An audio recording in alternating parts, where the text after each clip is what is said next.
వాళ్ళు మా తోడబుట్టిన కొడుకులాలు.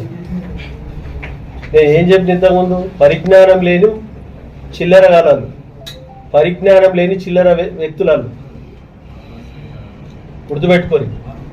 ఇప్పుడు గెలిచి 1 year అయినప్పటి నుంచి కూడా ఇద్దరి మధ్యలో ఇట్లాంటివి జరుగుతున్నాయి. అధిష్టానము పూర్తిగా కరెక్ట్ స్పందించి ఎందుకు ఎటువంటి డిసిషన్ అనేది తీసుకోండి. అంటే ప్రస్తుతం మీరున్న కాంగ్రెస్ పార్టీలో 4 వర్గాలుగా నియోజకవర్గం నాకు తెలియదు, ఏ వర్గమో తెలియదు.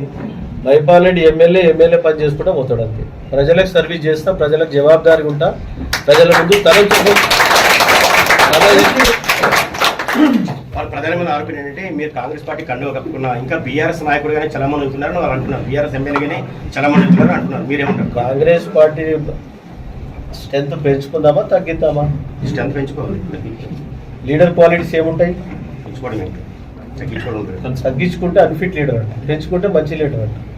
నేను ఏం చెప్పిన ఇంతకుముందు, చిల్లి గవ్వ గుడ్డి గవ్వ అంత పరిజ్ఞానం లేని మూర్ఖులాలు చెప్తున్నా. ఇప్పుడు అంటే మీరు బీఆర్ఎస్ వర్గాన్ని మీ ఎంబడేసుకుంటున్నారు కానీ కాంగ్రెస్ వర్గాన్ని మీ ఎంబడేసుకుంటున్నారు వాళ్ళు చెప్పట్లేరని చెప్పి వాళ్ళు ఆరోపిస్తారు. ఇప్పుడు ఎంబడేసుకోవాలంటే పొద్దుగాలేసి పెట్టుకొని తిరిగాక.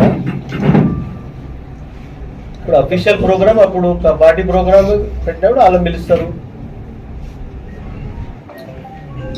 ఓకే.